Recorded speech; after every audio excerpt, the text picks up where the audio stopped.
Quem é você? O que te define? Quem define você? É você mesmo, a cultura, a opinião das outras pessoas? E de fato, irmãos, essa é a pergunta mais importante que existe. E não tem quem consiga responder. Nenhuma ciência, nada. Essa é a dúvida que nós nos debatemos ao longo de toda a nossa vida. Essa é, interessantemente, a essência da tentação de Cristo, gente. As nossas tentações, elas, de fato, elas são muito mais profundas do que a sedução dos nossos desejos. Elas sempre são, na sua essência, um questionamento da nossa identidade. E as piores tentações que a nossa alma vive e luta é a dúvida sobre quem eu sou. E foi exatamente assim, então, que aconteceu com Jesus. Jesus foi tentado, assim como nós, a sermos independentes, definirmos a nossa identidade por nós mesmos. Somos tentados a ser extraordinários, distintos, únicos, singulares. E somos tentados a ser poderosos, capazes de conquistas que ninguém consegue. E basta a gente ver nos grandes campeonatos, a Olimpíada de Inverno que aconteceu agora recentemente, performances extraordinárias, a superação do ser humano de si mesmo. E assim como assim como nós sofremos essas tentações que vão no âmago da nossa identidade, Jesus foi tentado de todas as formas. E a gente pode entender as tentações que Jesus sofreu a partir dessas três leituras. A tentação, o desejo de ser independente, o desejo de ser extraordinário e o desejo de ser poderoso. Mateus capítulo 4, nós conhecemos bem a passagem. Jesus, logo após o seu batismo, antes de iniciar o seu ministério, o seu chamado, começar a executar efetivamente a sua missão, o Espírito o leva para o deserto e ele então é tentado pelo diabo. 3 tentativas e Jesus vence cada uma delas. A primeira delas, capítulo 4, versículo 3, é o tentador questionando a identidade de Jesus. Jesus, você é mesmo filho de Deus? Porque se você é filho de Deus, você vai mandar essas pedras se transformar em pães. E embora Jesus estivesse faminto, a verdadeira questão não era então transformar pedras em pão. Essas eram questões absolutamente superficiais. Eram armadilhas. Jesus poderia fazê-lo, mas ele decidiu não fazer, porque o que estava em xeque ali era a dúvida da sua identidade e principalmente a dúvida do caráter de Deus, do Pai, Deus o Pai. A tentação era para que Jesus provasse o seu valor como pessoa, como filho de Deus, por meio daquilo que ele era capaz de fazer. A sedução era para atender os seus objetivos, coisas legítimas, mas era para atender aos seus objetivos, não aos objetivos do Pai. A sedução era para fazer aquilo que só ele era capaz de fazer. Ei, Jesus, eu duvido que você é filho de Deus. Eu duvido. Prove se você for capaz. Vai, Jesus, prove o seu valor, faça algo extraordinário, faça algo que só você é capaz de fazer. E quem não é tentado? Da mesma maneira. Nós somos continuamente perturbados por dúvidas sobre o nosso valor, sobre quem nós somos. Então a pergunta que a gente quer provocar durante esse dia, estamos fazendo aqui na busca da nossa identidade em Cristo, é: Quem é você? O que define o seu valor? Talvez a gente não esteja muito consciente disso, mas essa é uma pergunta que mexe profundamente. Nós passamos a vida inteira tentando provar o nosso valor por meio daquilo que nós sabemos.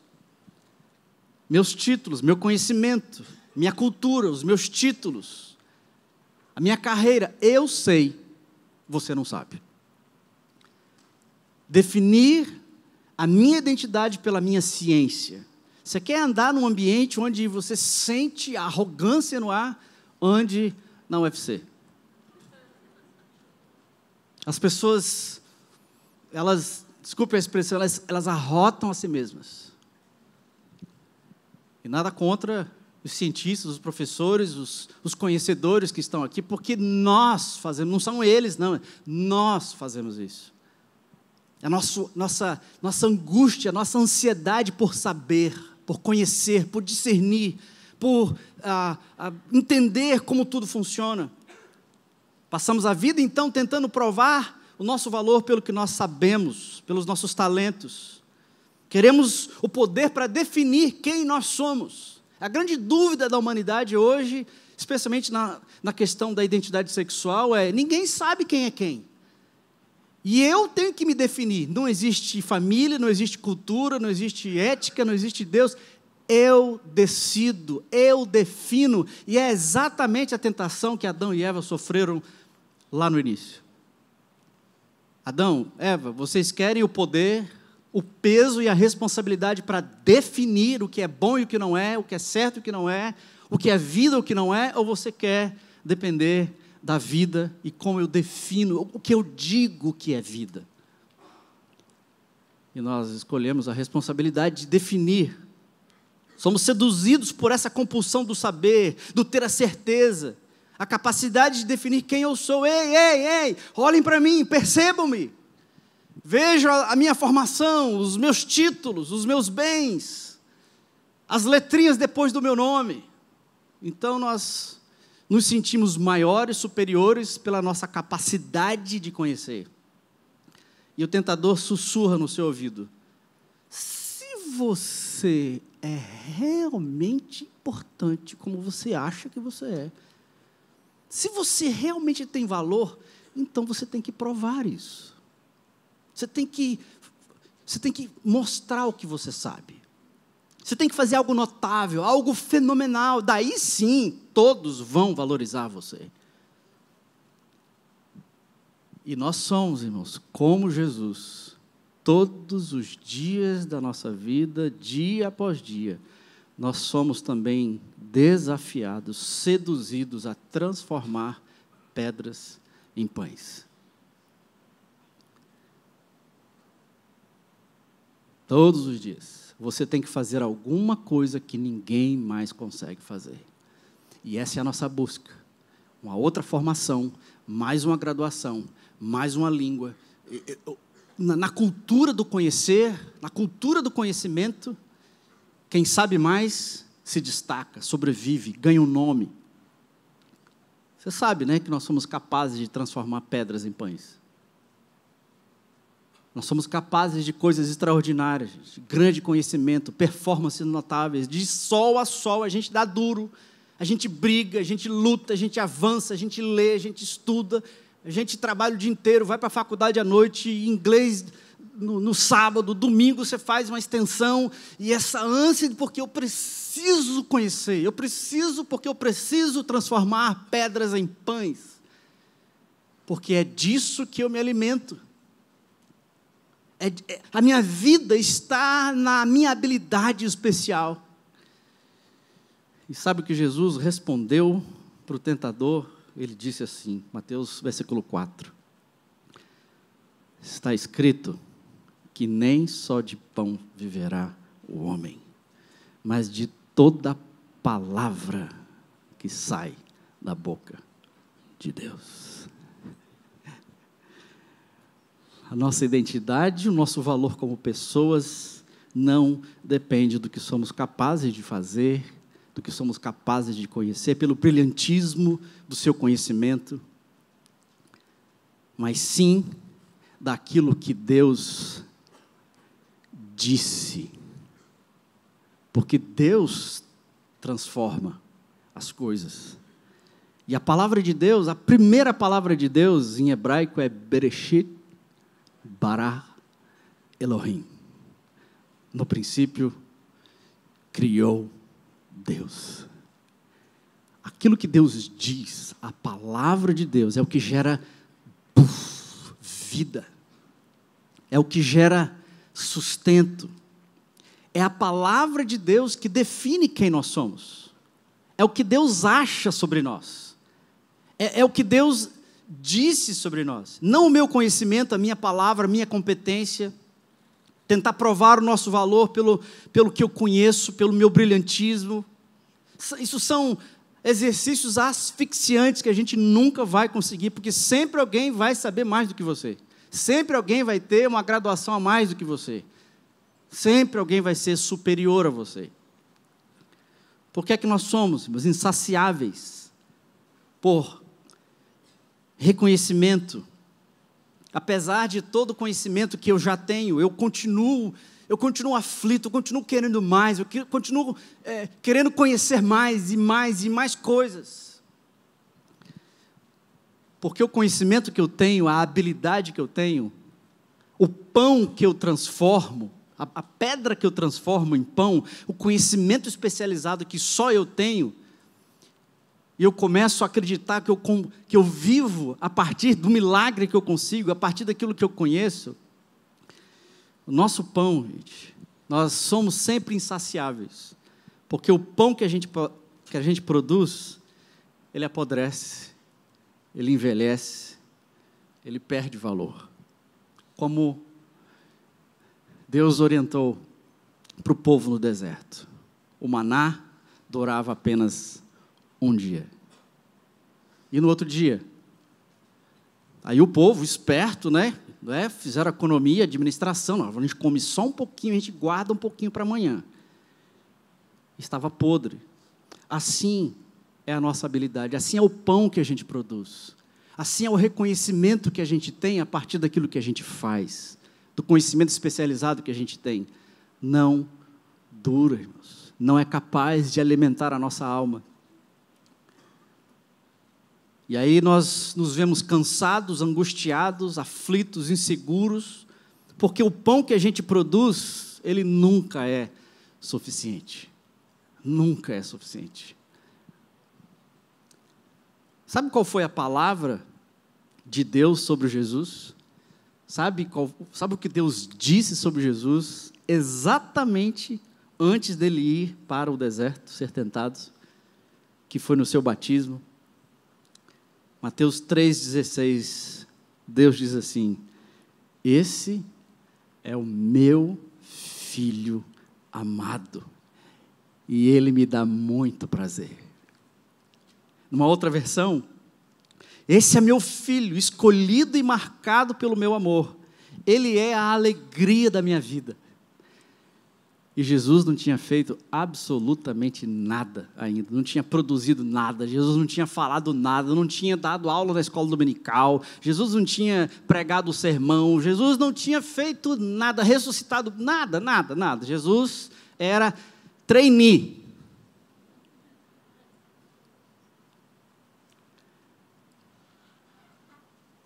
O que é que importa para você, irmãos?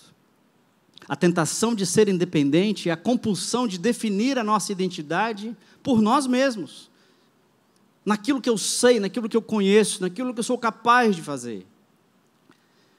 A pergunta para você então é: como você é tentado a transformar pedras em pães? Você sofre essa tentação? Alguém aqui é tentado, como eu?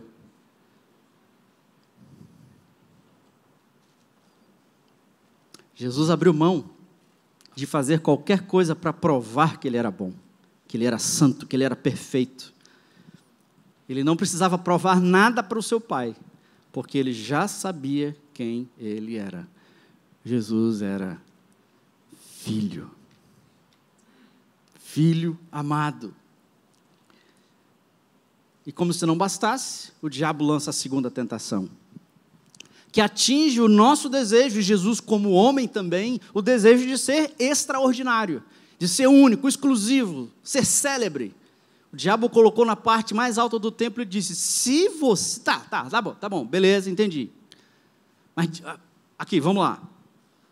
Se você é mesmo filho de Deus, como você está dizendo, joga-te daqui para baixo, porque está escrito, ele dará ordens aos seus anjos a seu respeito, e com as mãos eles o segurarão, para que você não tropece em alguma pedra. Imagine, irmãos, a parte mais alta do templo seria o equivalente hoje, nesse entendimento aqui, ao Jornal Nacional, o horário do Jornal Nacional. O mundo inteiro está assistindo. É a final do futebol americano. O planeta parou para assistir. E você vê aqueles astros, aquela coisa incrível, aqueles artistas e a gente quase que adora aquilo, de tanto poder, de tanta glória. E eu fico impressionado. Como é que no intervalo do jogo... Alguém já viu o que é final de futebol americano? Sabe o que eu estou falando? Só uma meia dúzia aqui. Tá, ok. Vamos pensar aqui. Final do campeonato cearense, entendeu? Ceará e Fortaleza, ok? Uhul! Castelão lotado, a vizinhança congestionada, tá assim coisa, helicóptero voando ali em cima, porque o Ceará chegou com tudo, entendeu?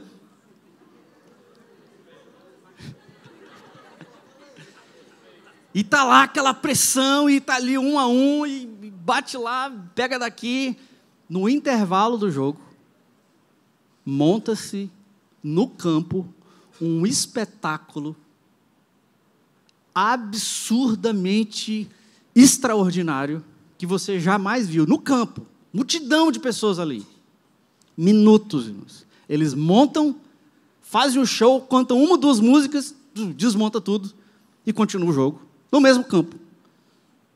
É simplesmente impressionante. Vale a pena assistir.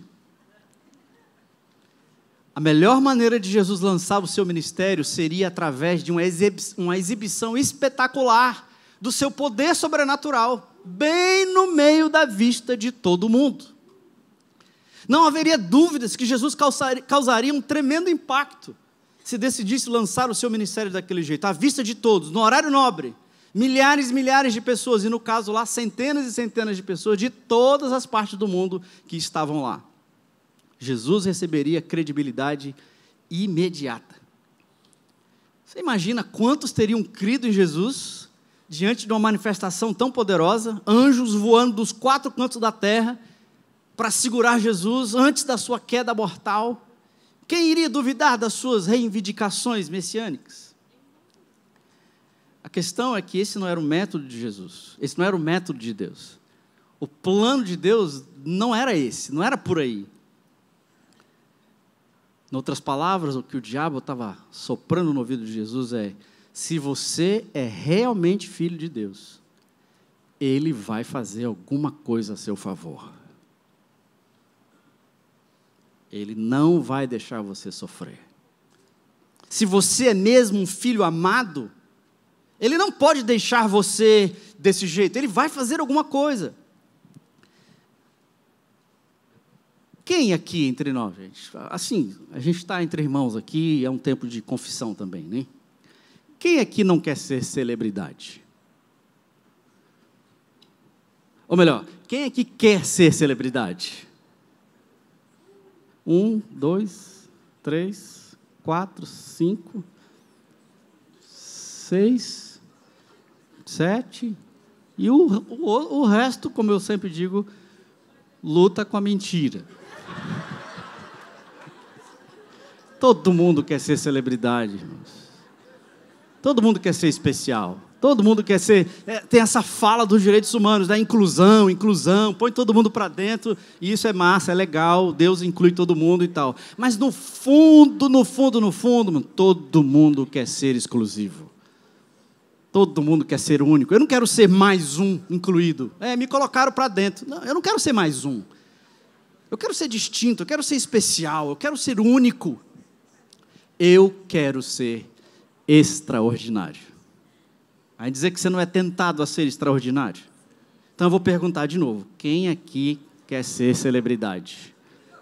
Ah, os mentirosos apareceram. Queremos ser vistos, notados, reconhecidos, elogiados, respeitados. Se você chega num lugar anônimo, ninguém vê você, e você sai, ninguém te viu, você não volta mais nesse lugar. Nós queremos ser notados, vistos. Quantas vezes você checa aquela foto esquisita sua que você postou no Instagram? Quantas vezes os likes, né? Quantas vezes o sininho do Instagram, ele, rapaz, eu tenho que ver porque falaram alguma coisa de mim. Quer ver o inverso? Quando alguém fala mal de você. E é outra história. Se alguém faz qualquer comentáriozinho negativo, ou que não vem à altura da sua expectativa, do respeito que você merece, da glória que você tem, a gente se ofende. E vocês vão ver no exercício da tarde, o nosso ego, gente, ele se ofende a cada 3 minutos. Vocês vão fazer o teste hoje à tarde. Pode ser 2 minutos, no seu caso.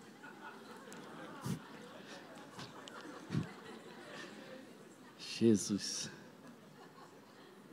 E sabe o que acontece, irmãos? Nós acabamos escravos do amor e do respeito das outras pessoas.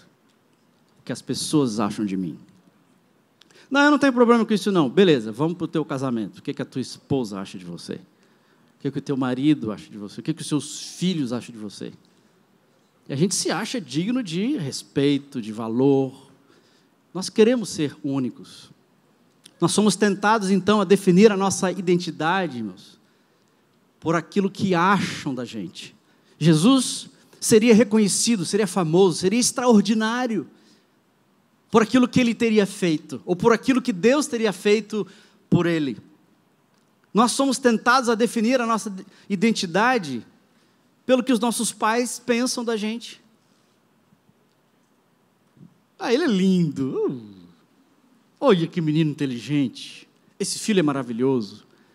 Ou, que menino esquisito, indesejado. Infeliz. Tu é incompetente, não vai dar para nada na vida. Isso é mais real do que a gente imagina. E isso é um ácido na alma das crianças, dos nossos filhos. Somos definidos pelo que os nossos amigos acham. A nossa tribo. Ele é o cara. Ele é o cara. Massa, o cara é inteligente. Ou, aquele Zé Mané ali, um zero à esquerda, é um perdedor. E nós saímos classificando as pessoas. Bom, ruim, legal, massa, idiota, burro, inteligente. E se a pessoa tem estrela, tem conhecimento, tem um PhD no nome, tem um diploma na parede, a gente quase reverencia.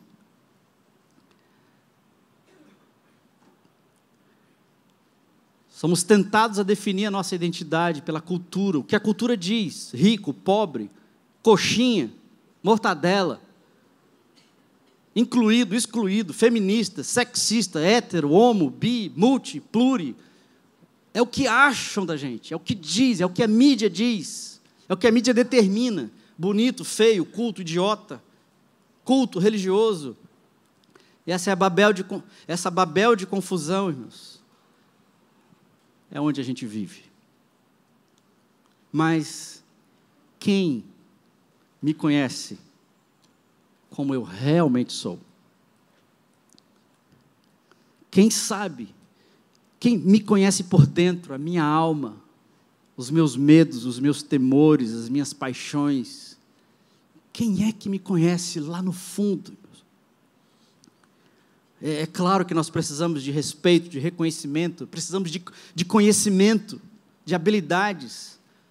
Mas quando eu deposito a minha identidade, a definição de quem eu sou, naquilo que eu sei e faço, e naquilo que as pessoas definem, naquilo que a cultura define, eu estou doente na minha alma. A minha alma está sofrendo. E aí nós começamos a exigir que as pessoas nos amem, que as pessoas nos respeitem, que as pessoas me valorizem. Se eu sou filho mesmo de Deus, Deus não vai me deixar nessa situação. Deus não vai me deixar nessa carreira, nesse emprego. Deus não vai me deixar nesse casamento. Se eu sou realmente filho do rei, por que é que eu ando com esse chevette velho que entra água? Não, Deus não vai deixar assim. Eu creio, eu tomo posse de um chevette que não entra água. Pelo menos. Se eu sou filho de Deus, sabe o que a gente começa a fazer? Nós começamos a manipular as pessoas, exigir que elas nos amem, nos respeitem, nos tratem de acordo com aquilo que eu acho que eu sou, que eu mereço, eu vivo disso, mas o pior é a gente começa a manipular o próprio Deus. Nós começamos a pensar que podemos tentar a Deus. E seduzidos pelo inimigo, nós vamos dando lugar à dúvida se nós somos realmente filhos, olhando para a minha vida, para a minha situação, para a minha saúde, para o meu dinheiro, para os meus amigos, para as minhas oportunidades, para a minha história. Começamos a achar que podemos forçar Deus a nos dar reconhecimento, a fazer o que queremos, o que definimos, o que julgamos ser bom, o que achamos ser justo e aquilo que vai me fazer feliz. Sabe o que Jesus respondeu para o diabo? Versículo 7, não tentarás o Senhor teu Deus. Tentar a Deus é duvidar, é colocar Deus à prova, é questionar os propósitos de Deus, é não crer na bondade de Deus, é não esperar o seu tempo, é exigir uma ação, uma providência, no meu tempo, na minha agenda. Tentar a Deus é, Deus, você é pai mesmo? Cadê? Então, uma pergunta para você. Você é tentado a ser extraordinário, vivendo dependente do amor e do reconhecimento das outras pessoas? Como isso acontece com você? Você consegue identificar situações onde você tenta a Deus?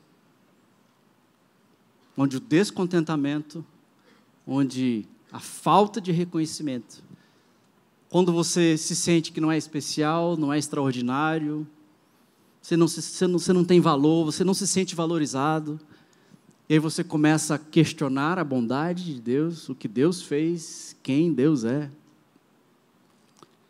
Jesus confiava tanto no Pai que ele se recusou a duvidar ou testar a fidelidade de Deus. Jesus resistiu ao ataque dizendo: "Ô sedutor, tentador, diabo dos infernos, eu não tenho a ousadia de testar o Senhor Deus. Eu sou seu filho. Ponto final. Eu sou amado por Ele. Ponto final. Eu confio no que Ele disse e eu confio no que Ele está fazendo. Eu não preciso testar, duvidar da bondade de Deus. Eu sou filho, mas eu não sou só filho, eu sou um filho amado. Eu não sou só mais um na casa, eu não sou só mais um embaixo do mesmo teto que tem comida, né? Come aí, menino. Deus gosta de mim, Deus tem afeto por mim, do jeitinho que eu sou, com esse cabelo nervoso que eu tenho, com a falta de títulos na parede, sem beleza, sem formosura, sem influência. Irmãos, o que mais Deus precisa fazer para provar o seu amor por mim e por você? O que mais? Para nos livrarmos da tentação de definir a nossa identidade pelo reconhecimento que os outros nos dão, eu preciso me firmar no fato, na verdade, do amor de Deus por mim, que é o bastante. Irmão, não tem maneira desse negócio entrar na nossa cabeça. Isso aqui não é compreensão humana. Isso é algo que o Espírito de Deus nos ensina. Por isso o desafio da gente ouvir o que Deus está dizendo, porque pela nossa própria cabeça a gente não consegue entender isso. Nós vamos ficar olhando para o que a gente é capaz de fazer, pelos conhecimentos que a gente tem, ou a opinião das outras pessoas. Deus olha para você, angustiado, meio que na dúvida, pô, cara, será que Deus me ama mesmo e deixa essas coisas acontecerem? Jesus olha para você, pega nos seus ombros, te dá um abraço, olha nos teus olhos e diz assim: filho, eu te conheço, eu formei você. Eu quero que você saiba que você não é apenas filho, você é um filho amado.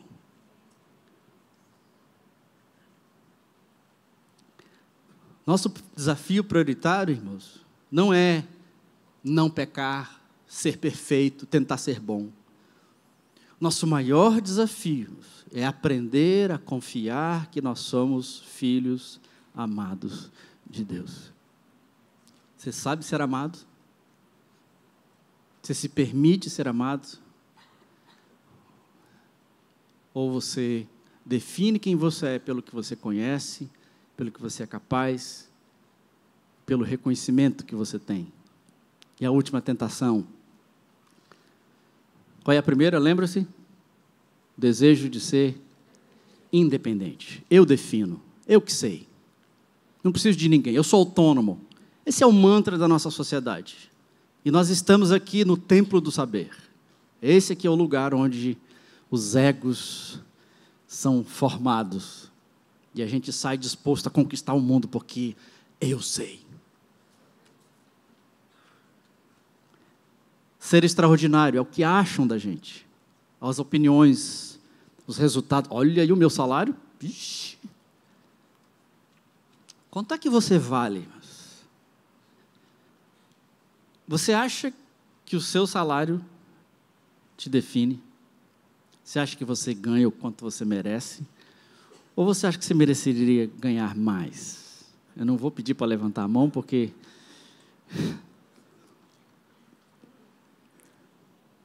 Terceira tentação. Desejo de ser poderoso. O diabo leva Jesus ao monte muito alto, mostra todos os reinos do mundo, a glória deles, e lhe diz: olha aí, Jesus. Tá, eu sei, você está dizendo que é filho, ele te ama, mas eu vou te dar esse monte de brinquedos aqui, se você disser que eu sou melhor do que o seu pai. Eu vou te dar tudo, o poder e a glória dos reinos, se você só fizer isso, você se ajoelhar e reconhecer que eu sou mais importante, mais poderoso do que o seu pai. O último golpe do tentador foi desviar Jesus da sua missão. Nós fazemos aquilo que nós somos. Jesus estava firme, agora vamos dar um último golpe aqui. O diabo oferece toda a autoridade, toda a glória, todo o poder dos reinos desse mundo. Tudo será teu. Você vai poder... Já pensou, Jesus? Você vai poder fazer tudo o que você quiser. Teve um cara aí, um doido aí, gente, que mandou um carro para Marte. Semanas atrás. Um dos homens mais poderosos, mais ricos do planeta.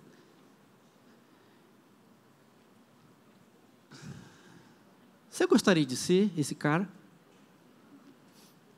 Tá, menos um pouco. Imagine o que Jesus poderia fazer se Jesus tivesse o poder de governar o mundo naquele momento. Por decreto, Jesus poderia abolir a escravidão. o racismo seria ilegal, as mulheres e a minoria seriam tratadas com dignidade e igualdade. Era Jesus governando. Chega de corrupção, chega de bandidagem, chega de violência. O que vocês acham? Pensa, a gente andar em Fortaleza, meia-noite, com o celular, com os filhos, brincando, jogando bola, em qualquer lugar. Pensa que seria legal se você tivesse tudo que você precisa, saúde, um sistema educacional correto, oportunidades de acordo com a sua competência, uma família amorosa, saúde, dinheiro para você viajar o mundo. Oi? Sua casa própria, aonde você quisesse. Simples, mas com tudo que você precisa. Seus filhos com saúde, você com educação. E lá no governo, homens justos, sérios, corretos. As riquezas poderiam ser distribuídas igualitariamente. Se Jesus aceitasse aquela proposta legítima, as guerras não existiriam, os fracos não seriam explorados pelos fortes, a justiça seria estabelecida e os governos corruptos seriam dizimados da terra. Quem quer poder para fazer essas coisas? O diabo estava oferecendo poder para Jesus, era simples. Era uma garantia de Jesus fazer o bem para a humanidade, imediatamente. Jesus foi criado na pobreza, entre os enfermos, os excluídos, o lixo da sociedade da época. Ele sabia muito bem quantos sofriam. E Jesus sabia muito bem ainda, irmãos, quanto sofrimento ainda aconteceria na história. Dá para imaginar o peso dessa tentação? O que você sofre hoje, o que nós sofremos. Nada disso, irmãos, estaria acontecendo. A tentação, como sempre, era para fazer o bem, era para fazer o certo.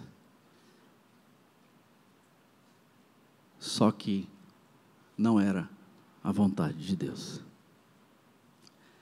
Não daquela forma.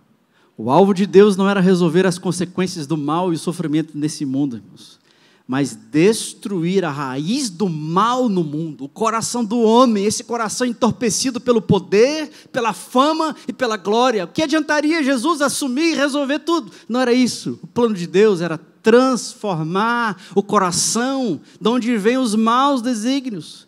O desejo de ser independente, o desejo de ser extraordinário e o desejo de ser poderoso.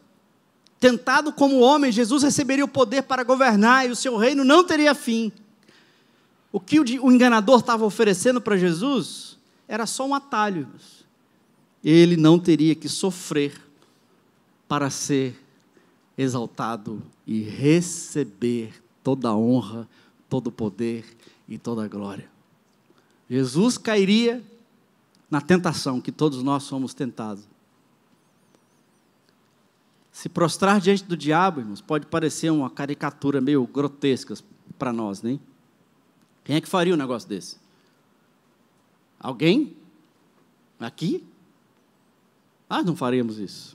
Mas, se prostrar diante da sedução do poder, a sedução de controlar, a sedução de dominar, é algo irresistível para todos nós.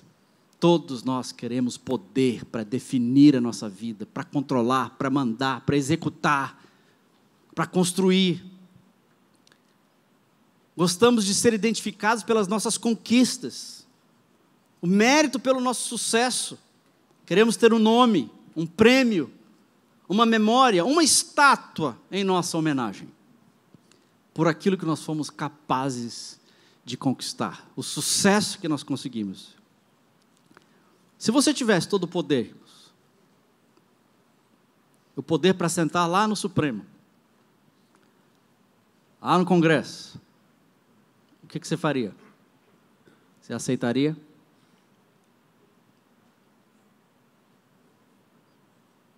Numa canetada só, você mandar a corja todinha pro chilindró, como diz lá em São Paulo.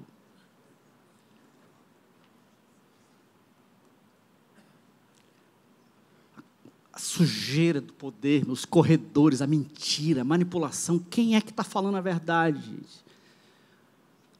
Se você receber esse poder para controlar a sua vida, definir os teus rumos, de conquistar o mundo que você sonha, os seus ideais, quem sabe até para Jesus, numa canetada só, pau. Nós somos seduzidos, compulsivos pelo poder, para ser independente, para ser absolutamente livre. Nós não queremos ninguém dizendo para a gente o que a gente tem que fazer. Não tem lei, não tem sociedade. Eu quero ter poder. Quero poder para controlar a minha vida, para fazer a minha vontade, para definir o que é bom, o que é ruim, o que é felicidade ou não. Quero poder para julgar a verdade. Então, uma pergunta aqui para a gente caminhar para o fim. A tentação em ser poderoso significa ser constantemente impulsionado para controlar tudo. Coisas, pessoas e acontecimentos. Você não precisa receber poder para ir lá para o Congresso, você não precisa ser o Trump ou a Merkel, você não precisa ser esses caras. A sedução do poder é na sua casa, a sedução do poder é quando você está no trânsito. A sedução do poder é quando você é confrontado com a sua liberdade. Você tem alguma dificuldade, vou perguntar, hein? Fique à vontade para não responder, eu não vou chamar você de mentiroso. Você tem alguma compulsão, assim, uma coisa assim, incontrolável, para controlar as coisas na sua vida? Amém, Deus abençoe. Amém, já vi, amém. Pode vir à frente, vamos lá. Ok, outra. Você tem alguma tendência, assim, irresistível de controlar as pessoas? Eita, eu mesmo? Meu Deus. É o conjunto, né? Controlar a vida, o tempo. Até a vida você quer controlar, o tempo. Cara. Você vai ver à tarde, né? É uma das perguntas do teste você é daquele tipo obsessivo que tem que chegar 10 minutos antes da hora combinada?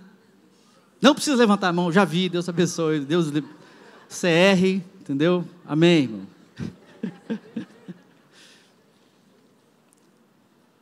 Você é constantemente impulsionado a controlar tudo, a fim de fazer as coisas acontecerem e conquistar os seus objetivos, ter sucesso? Você experimenta essa tentação? Olha só a resposta de Jesus, irmãos. Jesus nem dá trela, ele diz logo assim: o diabo, Satanás, sai daqui, porque está escrito que ao Senhor adorarás e somente a Ele darás culto. Porque só Ele tem todo o poder. É como se Jesus te dissesse: Satanás, eu sei que você pode ser o príncipe deste mundo. Eu sei que você pode ter todos os reinos sobre o seu poder.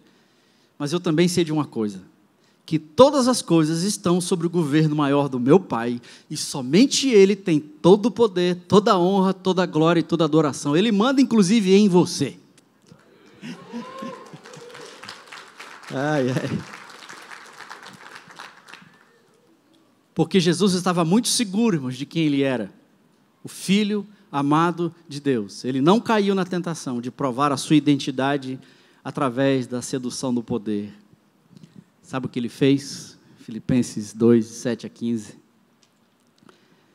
Ele a si mesmo se humilhou, tornando-se obediente até a morte, e morte de cruz.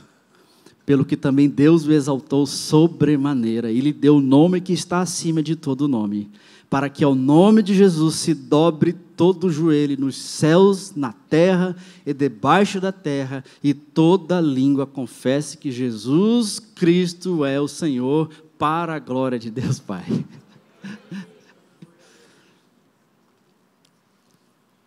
Está seguro quem Ele era, o Filho amado de Deus, foi o que levou Jesus a vencer as tentações e garantiu a sua competência para cumprir a missão.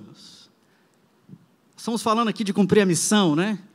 De conquistar fortaleza, de sermos discípulos que fazem discípulos.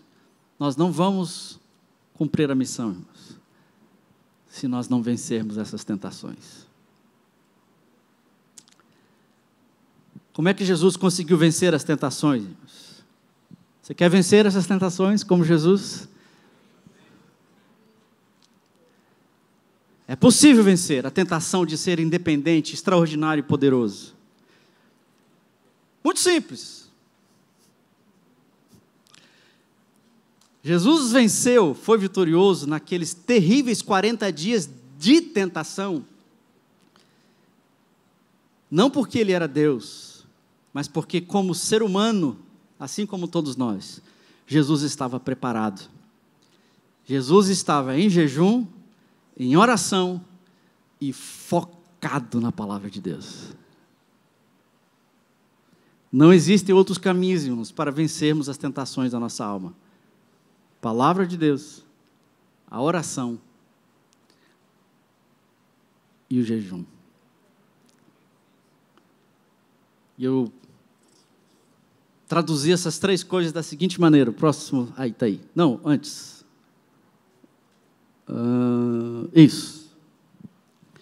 Jesus preferiu se esvaziar de si mesmo, da sua glória, do seu poder, da sua majestade, tudo aquilo que ele tinha. Ele decidiu confiar na palavra de Deus, focar a sua mente, firmar a sua mente na palavra do Pai. E ele escolheu adorar ao único que tem todo o poder. Sabe qual é o desafio para nós também, irmãos? Para descobrirmos quem verdadeiramente somos e vencermos as nossas dúvidas e tentações, nós precisamos nos esvaziar do nosso próprio conhecimento, da nossa própria opinião, daquilo que somos capazes de fazer, jejum, é isso que eu estou chamando de jejum. Confiar, depositar a nossa fé no que Deus fez, no que Deus disse e no que Ele prometeu. E por fim, adorar ao único Deus poderoso que sustenta todas as coisas. Amém, irmãos? Eu vou ler uma última passagem aqui. A gente vai ter uma música para terminar e aí ainda tem 1 hora para o almoço. Cadê? Almeida, ajuda a gente aqui. Cadê a banda?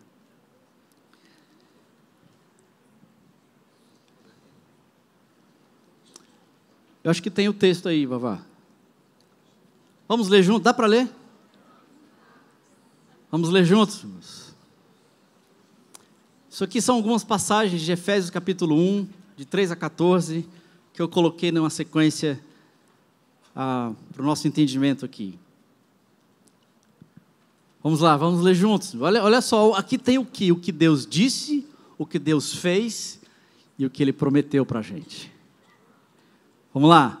Muito antes que Ele estabelecesse os fundamentos da terra, Ele já pensava em nós e nos escolheu como alvo do seu amor, para nos fazer completos e santos por meio desse amor. Há muito tempo, Ele decidiu nos adotar em sua família, por meio de Jesus Cristo.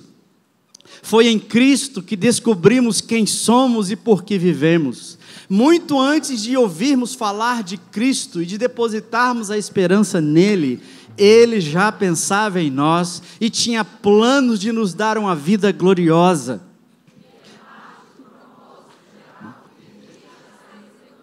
Em tudo e em todos. Foi em Cristo que vocês, depois de ouvir a verdade e crer na mensagem da salvação, se acharam em casa, livres, entregues, com a assinatura e o selo do Espírito, que é um lembrete que vamos receber tudo o que Ele tem preparado para nós, uma vida cheia de louvor e glória.